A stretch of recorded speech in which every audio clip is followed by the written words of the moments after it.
לפני שאתה שומר את הכוס, הרי אמרנו שהטבעת מסמלת אותו חיבור נפלא של אהבה, נתינה והמון המון הדדיות שבו ראשם שוכן במעונכם. ולאחר שאתה אסף קידש תביא לי לאישה, כאילו אם נשארת חייבת היא רוצה להניק לך טבעת ואומר לך מספר מילים, ולי בבקשה.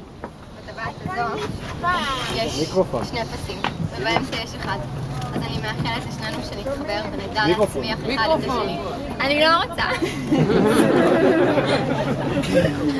לבקשת הקהל. בטבעת של אסף יש שני פסים דקים שמתחברים לאחד גדול. אז בטבעת הזו אני רוצה לאחל לו וגם לשנינו שנתחבר לאחד, שנדע להצמיח אחד את השני ולהצחיק אחד את השני כמו שקורה כל הזמן. ואני אוהבת אותך מאוד, לנצח נצחים.